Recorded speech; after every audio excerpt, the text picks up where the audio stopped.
Hi, women. My name's Karma, and welcome back to season 3 of the Free Birthing in Color movement. This is a space to hear the stories of women of color and Indigenous women sharing their experiences of living, working, and birthing in their power. If you feel like you have a story to share and would like to have your words and your voice amplified within this movement, please reach out to me. All information about submitting your story can be found within the show notes below or on the Free Birthing in Color Instagram page. The Instagram handle is at freebirthing_in color. Just send me a DM or find the submission forms within the profile. I look forward to hearing from you and making space for your experiences to be witnessed. And now I'm extremely grateful to have shared time and energy with our next guest. Here is her story. Hello, Naija. Welcome to the Free Birthing in Color movement. I am very excited to have you here and to listen to you tell your story today. I'm super excited to be here, so thank you for having me. Yay. So, yes, I think I rescheduled on you twice until we've got this interview down. And I was just feeling like, okay, there's something there. The timing has to be exactly right for when we get to have this conversation. And yeah, I'm really excited for this. Another reason why I'm also excited for this is because you birthed your baby free of the system with your first child. And I absolutely love these stories. I always say this. I feel like every time I interview a mom who's birthed her first child this way, I always say how excited and happy I am to hear this because it's such a big thing, but also not that big Yeah. of a thing. But yeah, I'm so excited to hear this story. Um, so first off, I want to ask you, Naija, what is your ancestry and your lineage that you're passing down to your child? Um, so I don't have direct knowledge of my ancestral lineage. What I do know is that we have come out of both New York and Pennsylvania. So I'm definitely passing a little Bronx on to my sister, you know what I'm saying? You know Yes. what I'm saying? Um, but I'm leaving the door open for what she decides she's going to absorb. Right. I, Excellent. I, I think I have a laundry list of things that I want to pass to her. Um, but the biggest thing is her freedom of choice. Hmm. So Beautiful. Yeah, she's beautiful. speaking right here. That's why I keep peeking. Okay. No worries at all. Wow, thank you for sharing that. I love that. The freedom of choice. That's really, really lovely. And so the second question I would love to ask you is, where does your motherhood journey begin?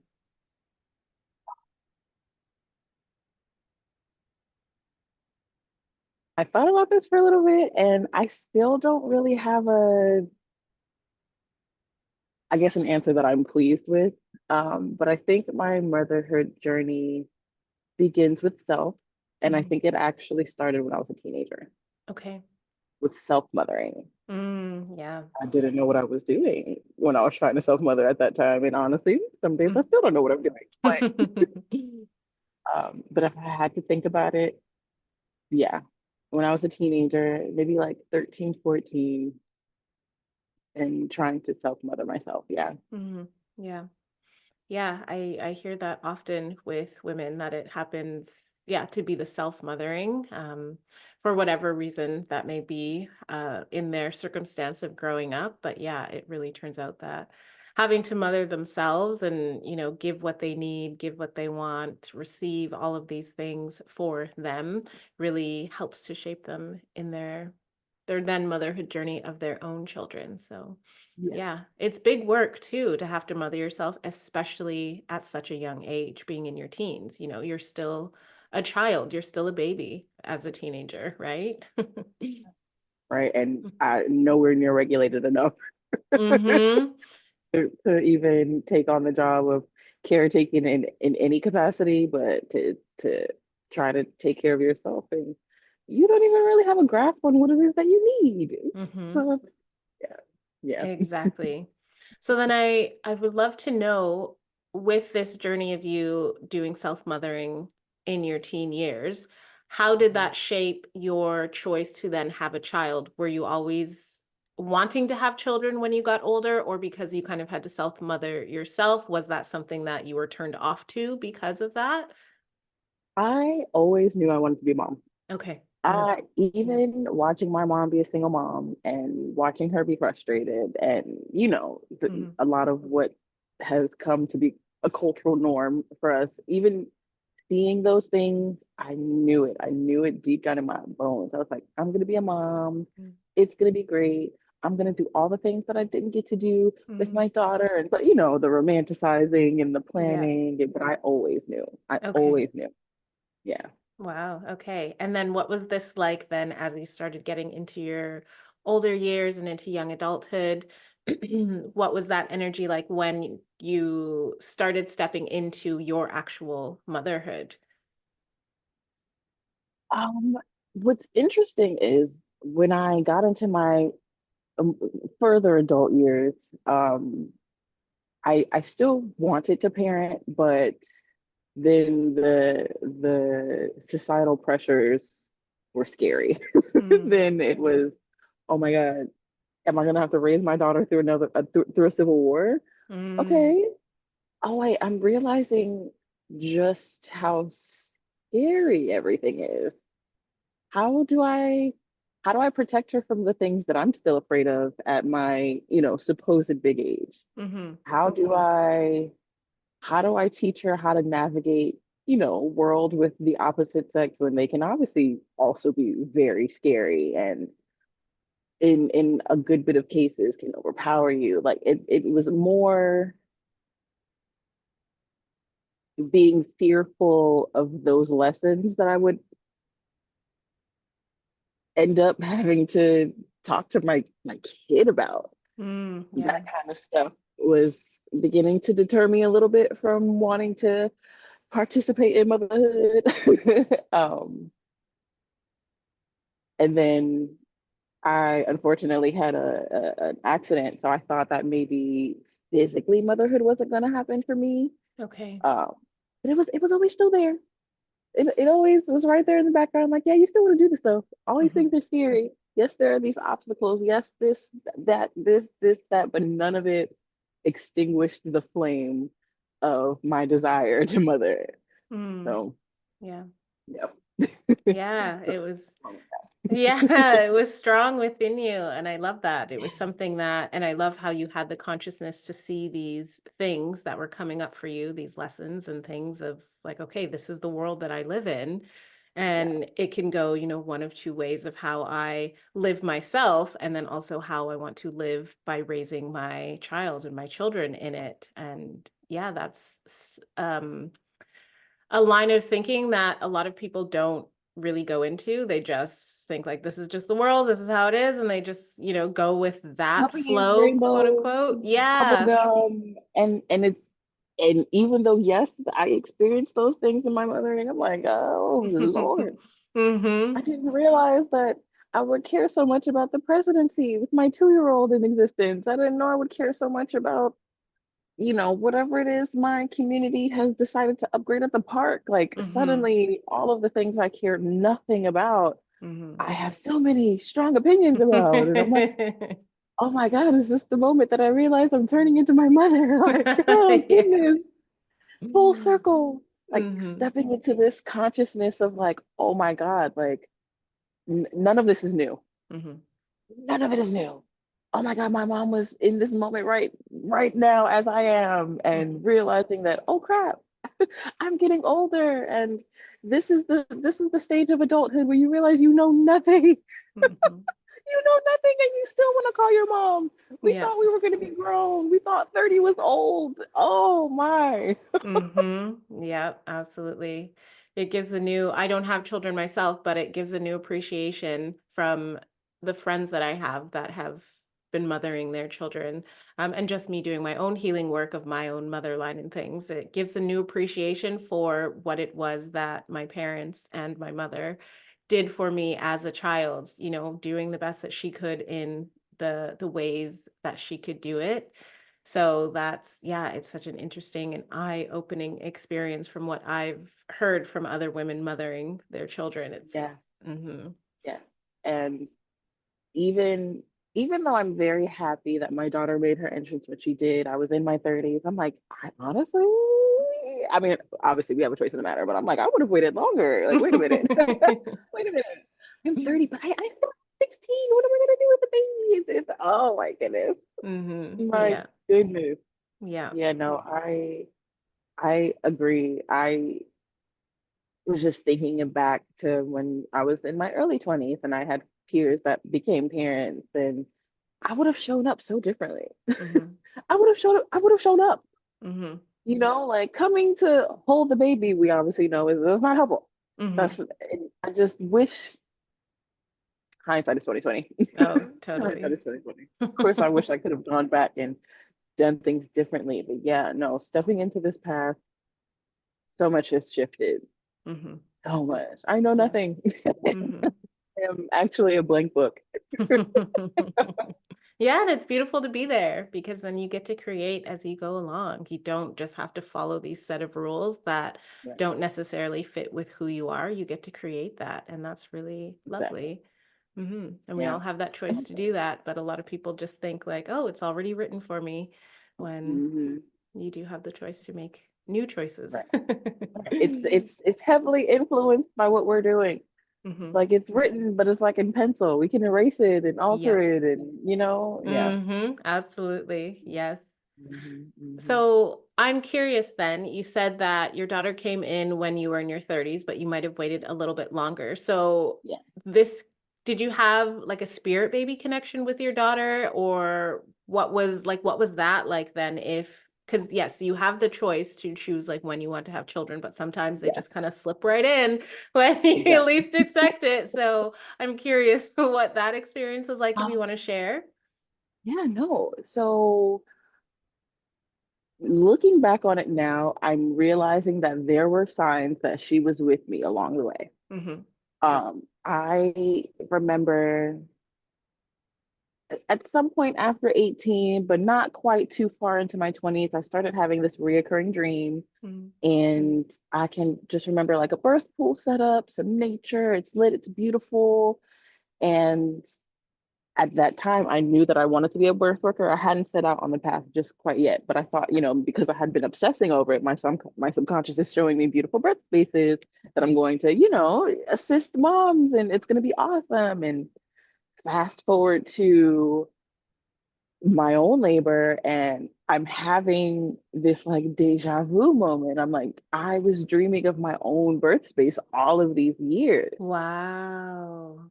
All of these years, no idea. Even after I stepped into birth work, like it didn't dawn on me that this was me getting ready. Like this is Mm, spirit telling me like this is gonna be your time. Like you're desiring it, it's on your heart. We're showing you it's gonna happen. But I'm mm, just thinking I'm gonna be able to curate this for a mom, and it's gonna be great. And I mean, and both would bring me equal joy, but mhm. the fact that it was my own was crazy. And when I first found out that I was pregnant, and I was kind of just maneuvering around what the route was going to be. I knew she was a girl. Okay, I can I didn't just know the family. stop Yes. you for a second? Because you said that you were doing birth work. So I'm curious, what kind of birth work were you doing? Was it hospital births, birth centers, home births, or a mix of all, or just a specific space Um, that you were working in? so I was open to doing all kinds of births. It just so happened that the majority, with the exception of one, were home births. Okay. So it was really cool to Hmm. experience it with other people before subsequently, spoiler alert, experiencing it for myself. Right. Um, Yeah. but yeah, no, it was she very much spirit connected. She Hmm. was she was talking to me. Miss Hmm. Ma'am has been talking to me for so long, and at the time I didn't realize it, but now looking back, I'm like, yeah, Hmm. oh my God, oh, I get chills just thinking about it, because I'm just like, some people just don't feel that experience, and I'm like, oh, Yeah. I wish for everyone to Hmm. feel I want it to feel as magical for everyone as it did for me. Absolutely. Yeah. Wow. Okay, so go back to then when you first found out you were pregnant. Yes. So I actually, okay, so I had went on a trip to Colombia with my mentor, Samaya Franklin. And we got to sit at the feet of some Indigenous midwives, which was really, really just like the coolest experience in life. Mm. And it was interesting because I ended up getting my cycle on the trip. And you know how we are. We know our bodies, we map things out, and it was early. And I was like, this is so interesting. But we were drinking a lot of medicinal herbs and ceremonial herbs and all the things. And they're like, oh, it happens to all of us. Cool. Hmm. The trip ends. I spend some time with her dad in Florida, because he's working a project here, get pregnant, go home, and everything just feels different. Mm. Everything has shifted, and I just feel really called to quit my job. So I do. And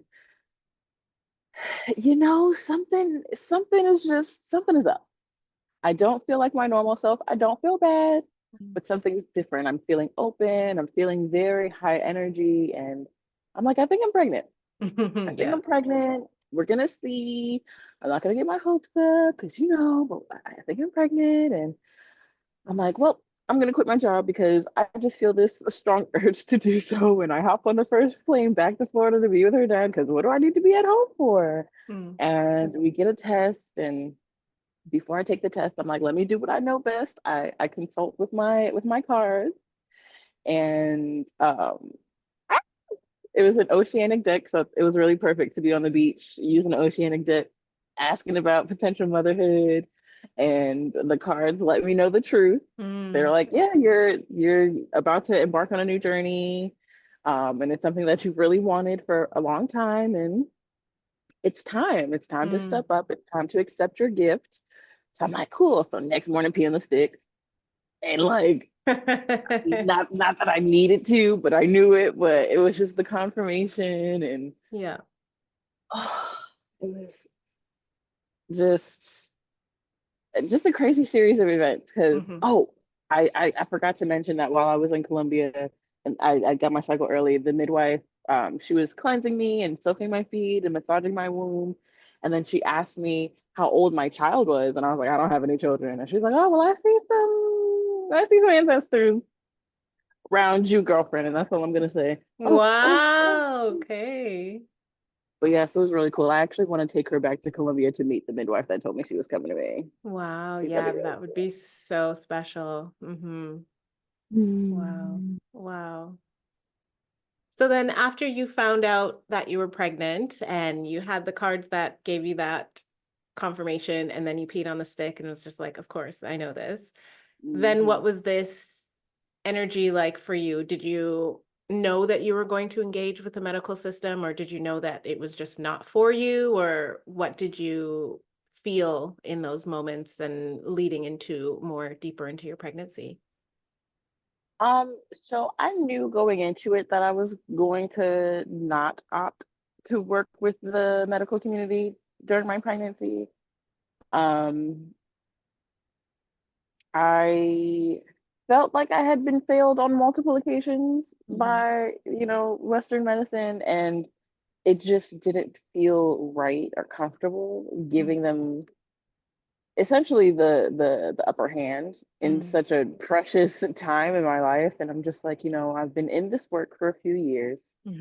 I am aware of elder midwives that I feel comfortable consulting with if I have any questions should something come up that I'm just not familiar with, or whatever the case may be. I feel like I have enough connections to get assistance, help, answers, whatever the case may be. So I went into it knowing that I wasn't going to go that route. I was going to just, have my wild pregnancy.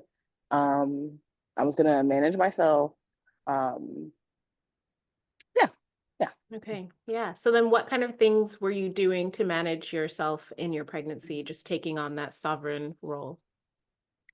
So I was making sure that I wasn't just giving in to my not so great nutritional snackies.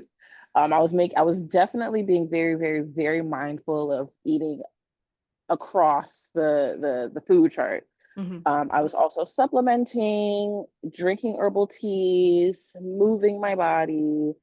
Um, I can say that I felt like I had a UTI come up at some point during pregnancy. And I was pretty familiar with some herbs to use, but I consulted with a few midwives, just to make sure, and put myself on a protocol. I also took my own vitals. Okay. So anybody with a smartwatch, if you can take your own vitals, it's super easy. That's what I did. Hmm. Um, you definitely just want to, what I did rather was make sure that I got my resting vitals and then would Hmm. do it, after movement or whatever the case may be. Um, and resting. Hmm. I sat my butt down. I was making sure that I was not engaging in anything stressful. Hmm. I didn't really tell anybody that I was pregnant for a while, which Hmm. I think helped a great deal with the anxiety. Yeah. Um, but yeah, that's kind of really it. It was nothing special. It wasn't really anything any different than I would do on a day to day. Yeah. I mean, I'm not taking my vitals every day, but yeah, Hmm. just the same regular stuff that I try to do to stay alive. Hmm. Yeah. That's what Yeah. I did during pregnancy. That's yeah, Yeah, I love hearing that because it can be that simple. If you want to yeah, take care of yourself in your own pregnancy, you can just, like you said, if you have a smartwatch, you can check your vitals, check your heart rate, see how things are going there.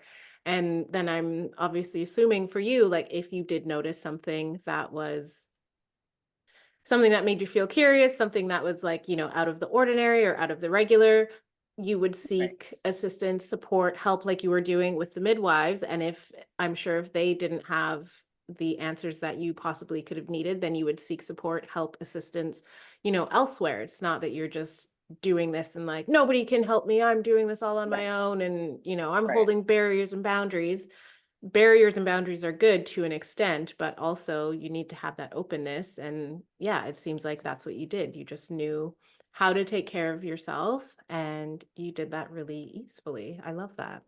Yeah, it brought me back to the space of like before it was my turn to have my baby when I was working with other mothers, like it's very easy for us to get into the mind frame of what we don't want to do. I don't want to do this. I'm not going to do this. I'm no, no, no. Mm. But what are you willing to do when it Mm-hmm. comes down to, you know Yeah. what I mean? I often just remind people, I'm like, choosing to birth at home and choosing to birth at home with no team is like, it's not the easy route. It actually feels quite scary. Mm. Um, but I also am willing to pivot from my plan. It will be very disappointing if you have to, but what would be more disappointing is something not favorable. Mm. You know what I mean? Because Absolutely. you're being so stubborn Mm-hmm. about what you don't want to do because I have this belief that XYZ, and that's great. We should absolutely stand 10 toes down on what we believe, but we should also stand 10 toes down on doing what we got to do to keep it safe, Mm-hmm. making sure we're safe, our baby's safe, all of that. If it came down to it, I would have hooked it to the nearest hospital for whatever. You know Mm-hmm. what I'm saying? But I didn't feel like anything was wrong. Yeah. I felt good. I had my little fears. I do believe that fear keeps us alive. You know what Mm-hmm. I'm saying? It's our instincts trying to tell us something. Pay attention to this. If I'm fearful of this, let me make sure that I am, you know, maybe looking into some skill shares. You know what I'm saying? Let me, what maneuvers can I do for this or whatever? Whatever I wasn't familiar with, I did some dabbling in. I didn't feel like I had to be the most well-versed person on things, but I just made sure that my CPR knowledge was up to date. Mm-hmm. How do I modify it for a tiny little baby? Mm-hmm. What tools could I then use also that would make this easier because I'm obviously going to be in such a fragile state. So I want to make this as easy as possible for myself. Yeah. I just I tried to think for my future self Mm-hmm.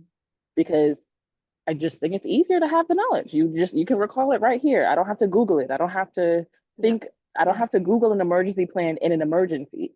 I prepped myself for the emergency. Mm-hmm. I love that. How you set your future self up for success Yeah, if the need had to be there and it didn't. And so it's like, great, then yeah, perfect. Now you just have a little bit more knowledge in your yeah, back pocket and life yeah. can go on. Hmm. Mhm. Yeah. Absolutely. I'm curious then, what was your baby's father? Was he with the idea of you birthing free of the Mhm. system and taking it your own way, or did he want more medical support? He was down. He was like, Okay. whatever you want, whatever you want, do it. Let's do it. He's like, you obviously know what you're doing. Hmm.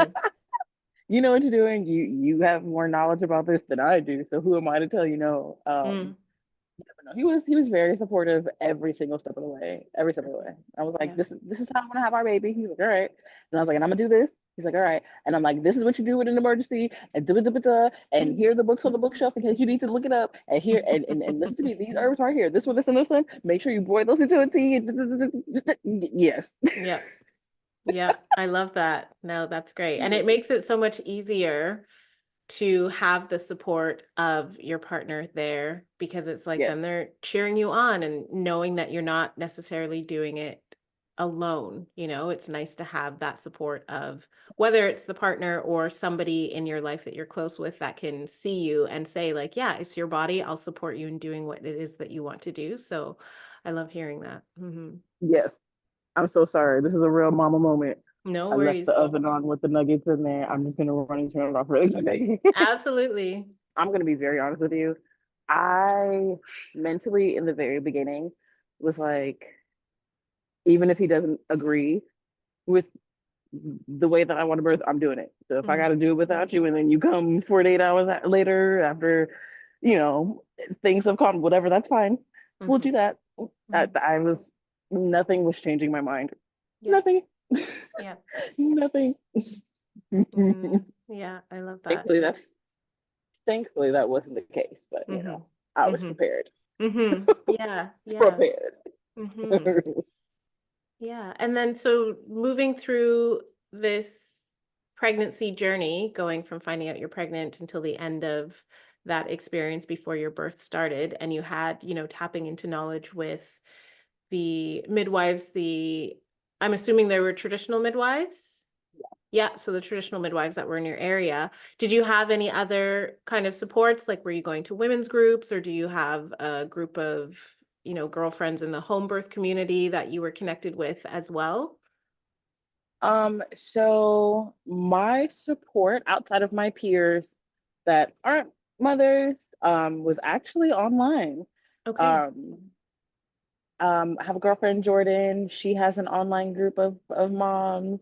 Mhm. And then there's another woman, she's in California, Oni.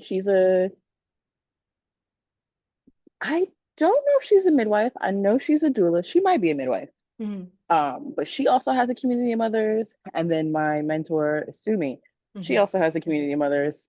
It's a bunch of groups on WhatsApp, and we're all just in there. We're like, oh my God, what does this word look like? Oh my God, y'all, my kid, he just shat on everything. Oh my God. It was my saving grace. Okay. It was my saving grace. Yeah. Even even in postpartum, my Mhm. saving grace. Because Mhm. it's just like, you know, caretaking in any capacity is exhausting. And when you're specifically caretaking tiny little kids, Mhm. and a lot of times they're not talking yet, you're talking to yourself all day, you're talking Yeah. to them all day. It's nice to just, text with a girlfriend about whatever, making a joke about these big-headed children, and just getting that nice little giggle when you're at your wit's end, Yeah. for Yeah. whatever. Mhm. So definitely online Mhm. community was the biggest saving grace during my pregnancy and postpartum.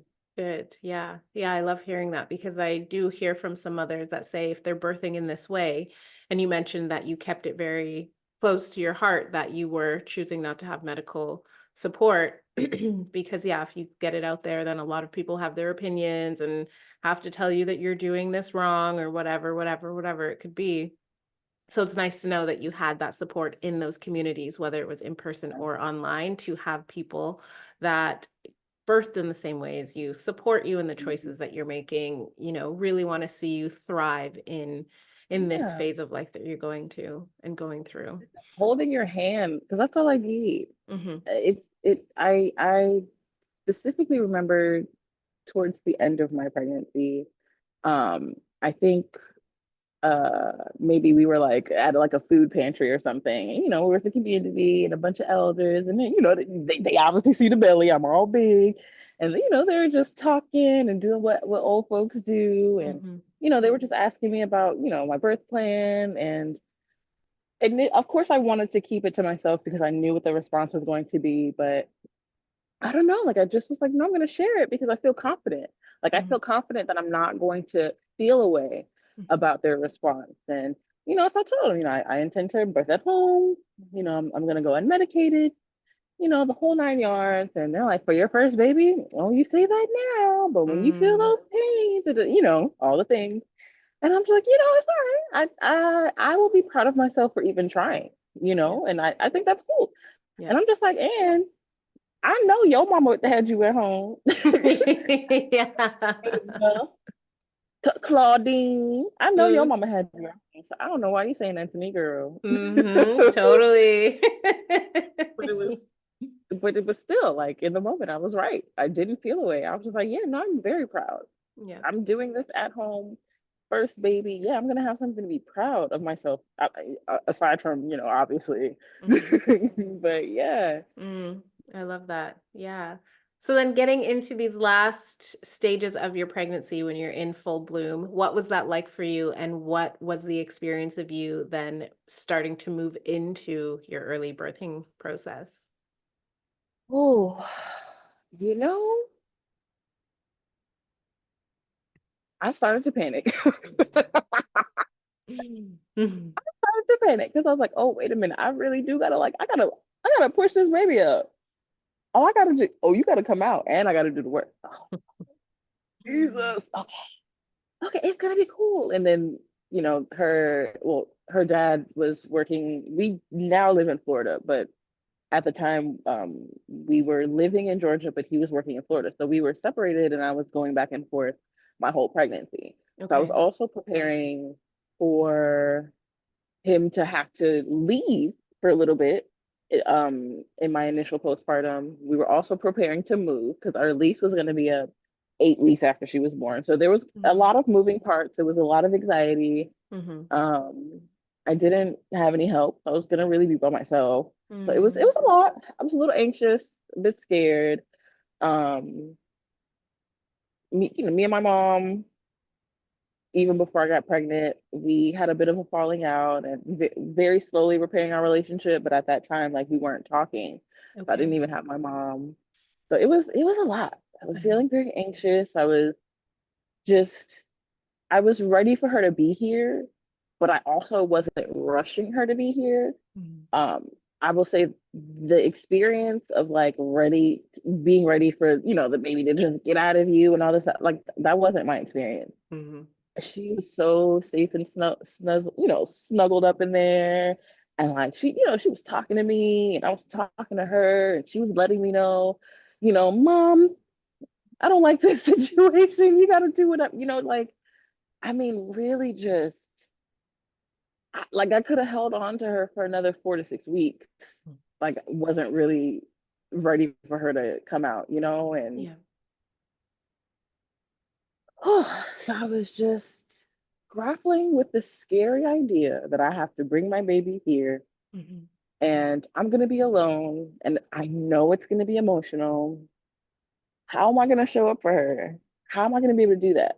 Like I obviously have watched my mom do it. I have obviously watched hundreds of moms do it. But that bit of yourself in your brain that's so good at picking yourself apart, it's just like, how are you gonna do it? Mm-hmm. Girl, like, are you Mm-hmm. gonna be a safe place for this baby? Like, like, oh, and then the Braxton Hicks, I had him for like a week before she actually came. Mm-hmm. Homegirl was like, I'm gonna give you all the practice you need before the show starts, mom. All of the practice, okay? Mm.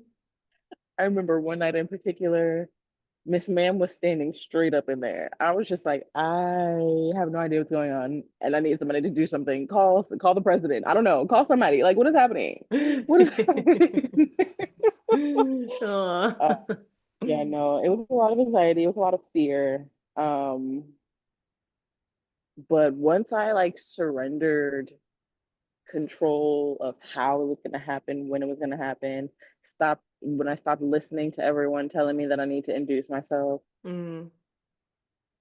and I like woke up one morning like not caring what the day looked like, not caring if I went into labor, not caring, whatever, and then I went into labor. Yep. And I Yep. went into labor. So yeah. Wow. Oh my God. I, Wow.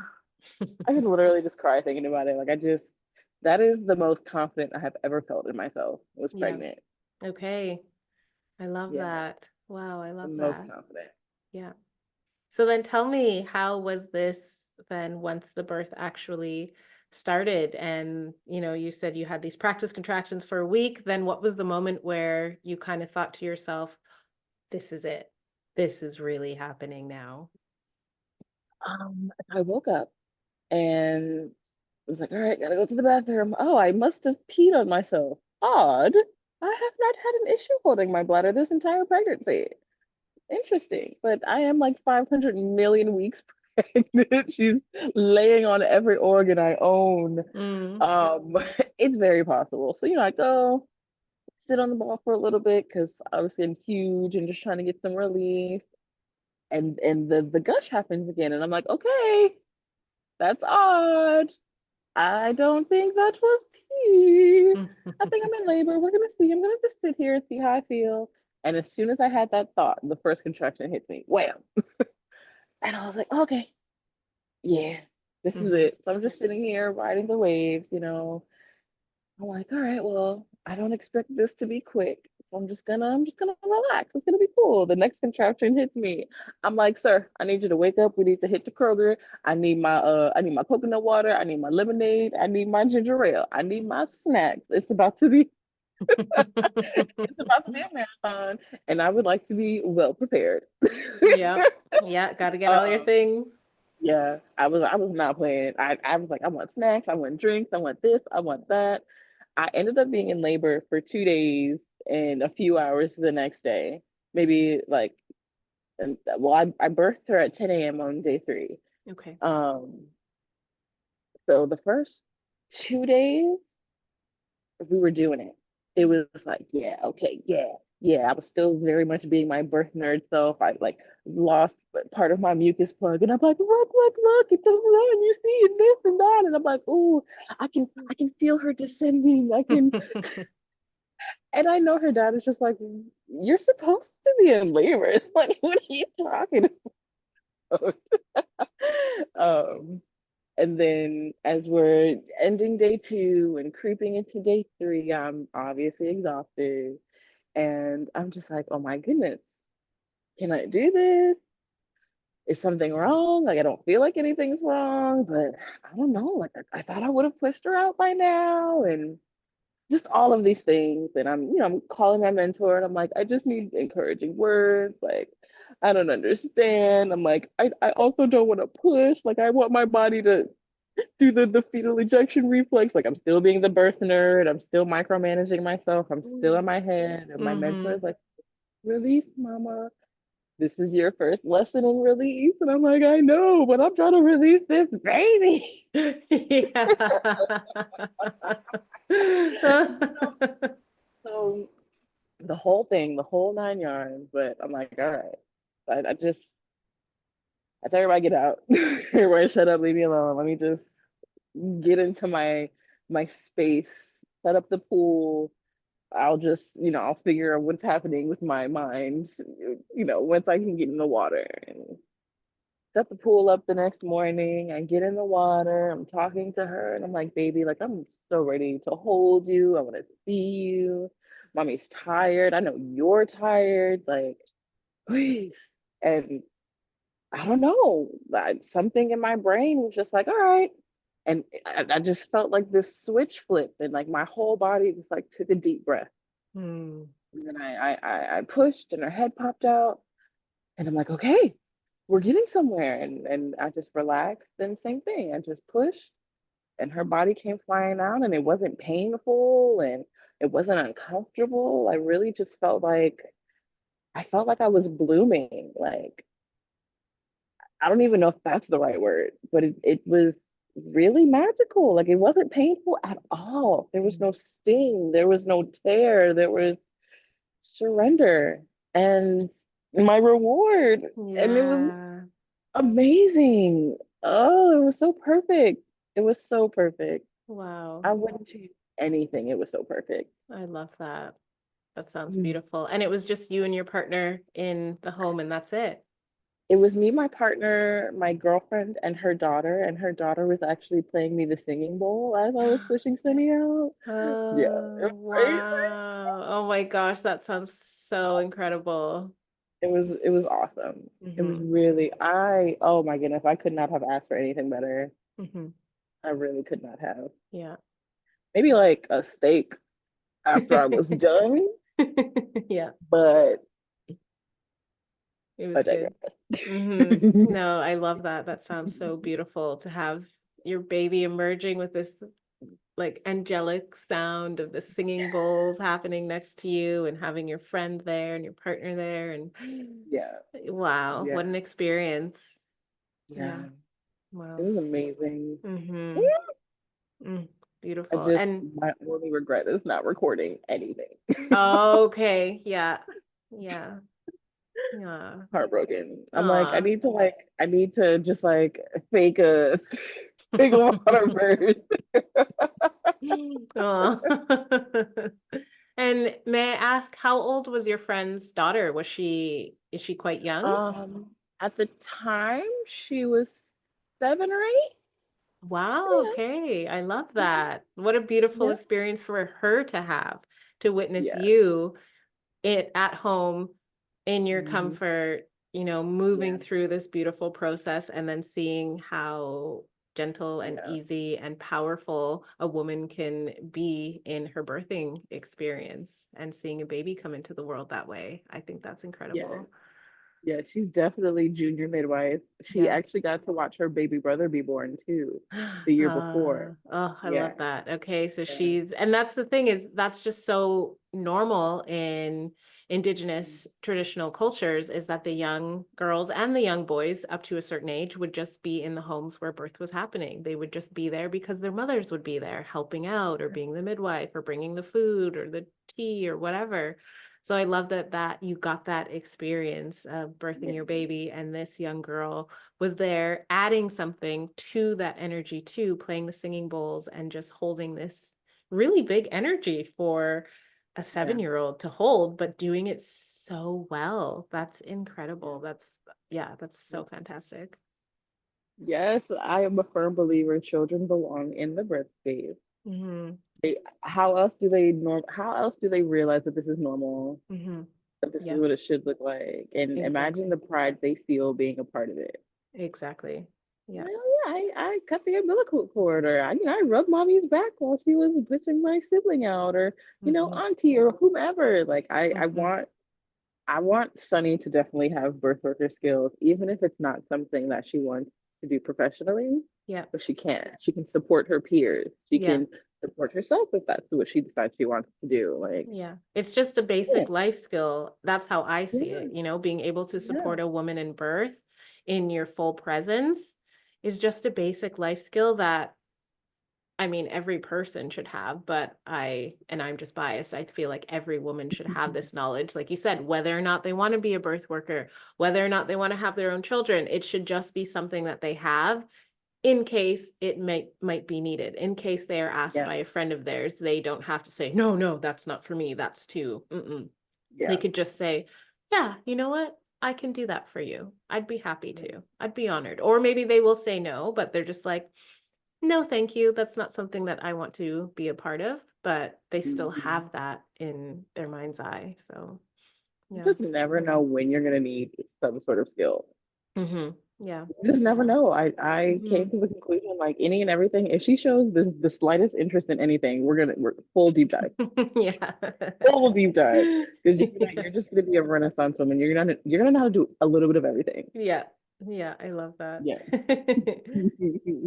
So then do you remember how long after it was that your placenta released? It was less than an hour. Mm. I kind of sat still for a little bit. but I felt like it wasn't moving. Hmm. So then I went to go sit on the toilet, and that'll do it every time. Hmm. So I want to say maybe like 30 minutes. I Okay. got out of the pool, I shifted to the bed to like rest for a little bit, clean off the baby a little bit. And then I was like, all right, I'm ready to get this thing out because I'm trying to go to sleep. So Hmm. we grabbed a bowl, stuck it in the toilet. I sat there, maybe like 5 minutes, flip plop, came right on out. No Yep. bits missing, thank God. Yeah. And I had me a little soup, and me and this little tiny, we slept for a good 4 hours, and it was Mm. great. Nice. I love that. Wow. And then did you do anything? Did you have a lotus birth or did you burn the cord, cut the placenta after a certain amount of time? How did you honor that? So I kept it attached for like 24 hours, and it dried up significantly in 24 hours. I Hmm. did end up cutting it off just Hmm. because it became annoying trying to Hmm. maneuver her and Yeah. the cord and whatnot. Yeah. I actually still have her placenta in the freezer. Okay. I'm looking for the perfect art project to do with it, and I think I figured out what I want to do with it. Mm. I want to put it in resin, actually. Oh, wow. I'm gonna flatten it out. I think Yeah. I'm also gonna weigh it down Hmm. and dry it out. Yeah. And then I would like to put it in a block of resin with my pregnancy test and with the cards from the deck that I pulled the day that I confirmed my pregnancy. Yeah. Um, there was something else that I wanted to put in there, but I can't think of what it is. But yeah, no, I'm gonna put it in resin. And then I think for her umbilical cord, I'm also gonna put it in resin, but I'm gonna make it maybe like keychain Yeah. size Yep. and put it on my keychain. That's super cool. I don't think I've ever heard of Yeah. somebody wanting to put their placenta in resin, and I think that's awesome. That's Yeah, I want so to just look at awesome. it all the time. Yeah. I want to look at it all the time. There's also a midwife here in Florida. I can't remember where the other one is, but there's a midwife here in Florida that makes placenta drums, and she'll take Oh, the membrane and mm-hmm. use a coconut shell and make it Yeah. into a drum. Yeah. So I was like, ooh, That's I might cool. do that because Yeah. I haven't done anything to it. It's been in the freezer since the day she was born. Okay. So it's still got all its accessories. Yep. Yeah. I love when people do artsy things with their placentas or their cords because Yeah. it's such an important part of the pregnancy and it's the baby's twin and Yeah. it's such a big thing. And yeah, whether, and also not just like people who do art with theirs, but those who bury it, like whatever you do, Mhm. honoring your placenta in some sort of way. I love Yeah. hearing how families do that, how mothers choose to honor their placenta because it's such a big deal and it deserves to have Coolest thing honor. ever. Yeah, it It really is the is. coolest thing ever. Yeah, was just looking at my friend. She had her baby 2 weeks ago, and we were checking out her placenta. And I get so excited and giddy, and I'm like, yes, let's look at this beautiful piece of life. It's so cool to just witness a placenta and to hold one and to look at it and see all of the different intricacies in it. And there's just Yeah. so much power that emanates from them. I'm just Yes. like, whoa, whoa, this is incredibly Yes. crazy. Yes. Every time I see a mom on the street, I'm like, tell me your birth story. What did you do with your placenta? Like, just tell me. Yeah. Like, I need to know the details. I love it. I Hmm. actually So placenta offerings is like one of my favorite offerings to Okay. offer. I'm selfish to offer. Mm. And I've been looking for more unique and creative things to do with it outside Hmm. of ways to like ingest it because Hmm. the truth is obviously everybody doesn't want to do that. Hmm. I didn't want to ingest it. I wanted to do something else cool. And I'm like, well, I feel like other people feel that way. Hmm. And one of the other things that I was thinking of was like drying it out and grinding it with some other organic plant matter to make like a fertilizer for your plant. Ah, yeah, yeah, yeah. Like, wouldn't that Okay. be so cool? So I'm like, I know people put their placenta in like, their garden beds and their potted plants and all those things, but to have an intentional product for that purpose, Hmm. I think that would be really cool. Hmm. Yeah. I mean, I definitely have a lot of research to do as far as like what would make a great fertilizer for plants, but I Yeah. definitely think it'd be something cool. Oh, totally. Yeah. Yeah. Mhm. How lovely would that be just to sprinkle your garden with the love of your placenta and then seeing your food grow or your flowers grow or yeah. Yes. Oh my goodness, yes, yes. Mm, So I'm definitely working on that. I'm thinking maybe I'll take like a little piece of my own and like do a test batch. Just mm, dehydrate like a bunch of food scraps and mhm. mix it in with some dirt and other compost and whatnot. And see, yeah. Yeah. Hmm. Wow.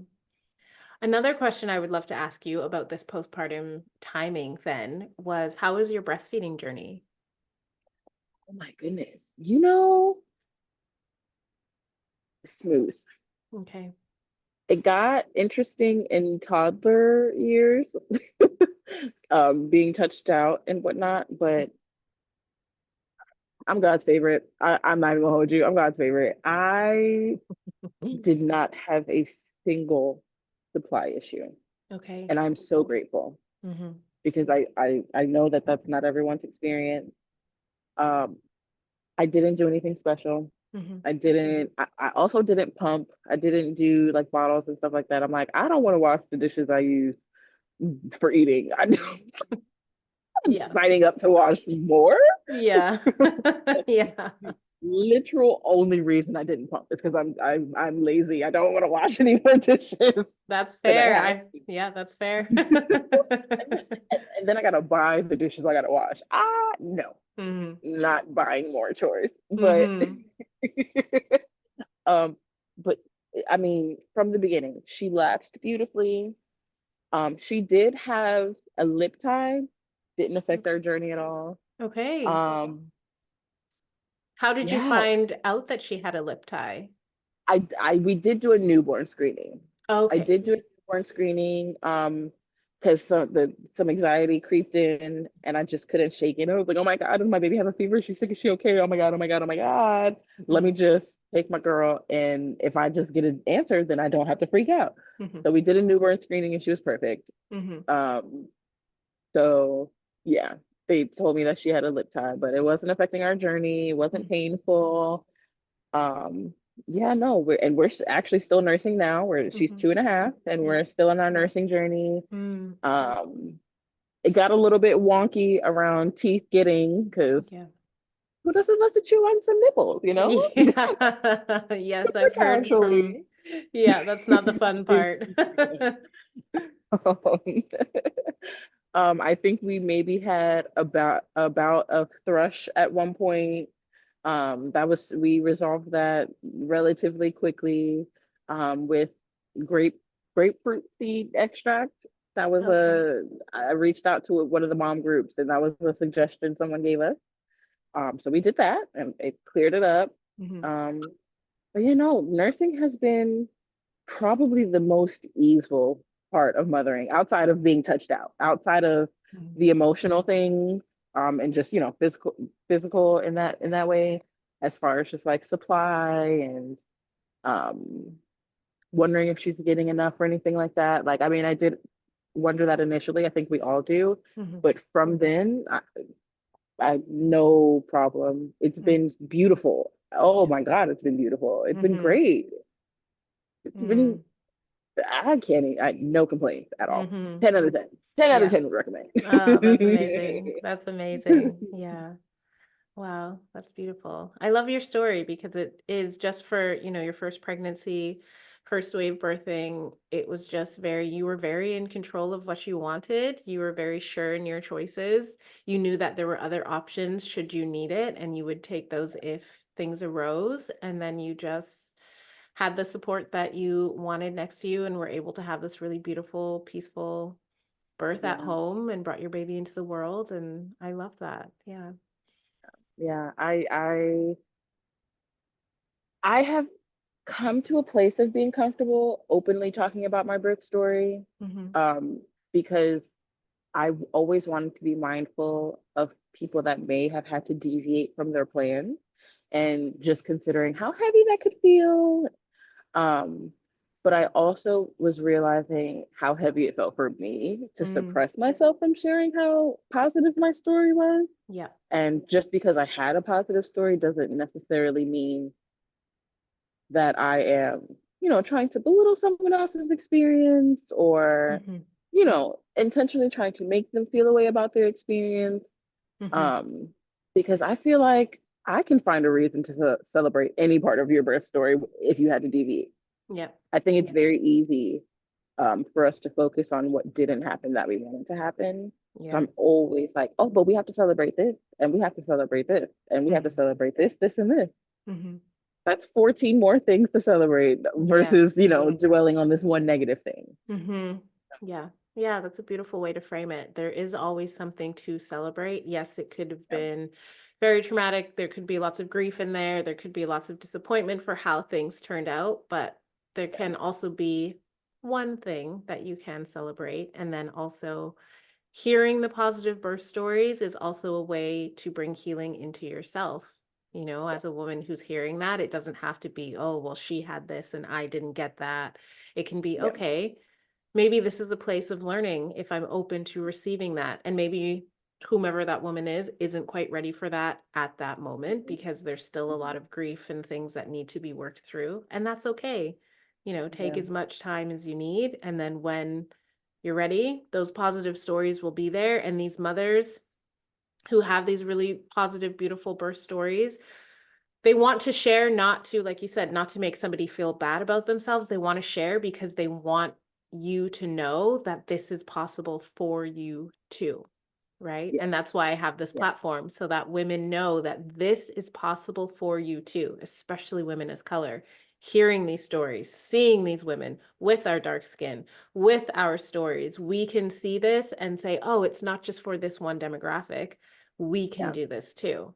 And it Yeah. gives that opening of like, there's something more. Okay, Yeah. perfect. Yeah. Yeah. Hmm. With also having our babies in our 30s, Hmm. I'm not a skinny mini. They gonna label me plus size. They gonna label me geriatric. I had a perfectly healthy baby. Hmm. Yep, exactly. Yeah. Look, she running octagons around me actually, but it's possible. Yeah. It is so possible, and it doesn't have to just look one way. Hmm. If you're more comfortable in a hospital bed, do Hmm. that, Yeah. but be in control. Yeah. Hmm. Want to be at home? Do that. Also be in control. you Exactly. know, Yeah. um, but we have to treat it for what it is, and this Hmm. is a magical ass time. Hmm. Yeah. Put some respect on my girl birth name, okay? Yes. Yes, please. Yes, it does not come to play. Her lessons are everlasting. Hmm. Yes. Yeah. I love that. Yeah, I love that. Oh, Naija, your story is just so wonderful. Is there anything else that you'd like to share about your birth experience or pregnancy experience or postpartum? Um, I don't think so. I just will say based on pregnancy and like labor alone, I would do it 100 times more. Hmm. I really would. Hmm. Um, yeah, nothing that I want to share other than you can have the birth of your dreams, Hmm. however you desire it.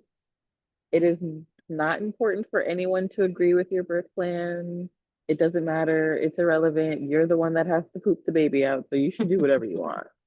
I'm just saying, like, if you want to be in labor eating steak frites with a little chimichurri, do that. Yep. Do that. Yep. Yeah. Absolutely. Yeah. Beautiful. Oh, thank you so much. I do want to ask you if women wanted to reach out to you to speak to Yeah. you personally more about your birth experience, or maybe connect to you to see if they could join some of these groups that you're in, to just get more knowledge for themselves. Is there a way that women can reach out to you? Yes. So I'm on Instagram. I do have a birth worker Instagram page, but I'm gonna be really honest with you. I don't do nothing on there. But I have my personal Instagram. We're live. So my Instagram is Sunny Mama, SUNNIEMAMA. Or if you kind of just wanted to like email me or something, you could do that. My email address is birth of a phoenix doula at gmail.com. Okay. Yeah, I'm always happy to answer, share resources, like all the things.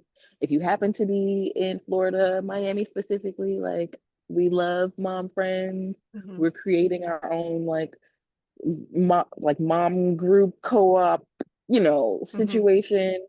Um, and obviously it's easier to mother together. Mm-hmm. So, Mm-hmm. Yeah. it's Oh, that's beautiful. Thank you so much, Nasia, for sharing your story and your words. thank you for having me. Thank you so much, women, for listening to this latest episode of the Free Birthing in Color movement. If you want to continue supporting this movement and all that comes with it, please give a 5-star rating and a review on Apple Podcasts or Spotify.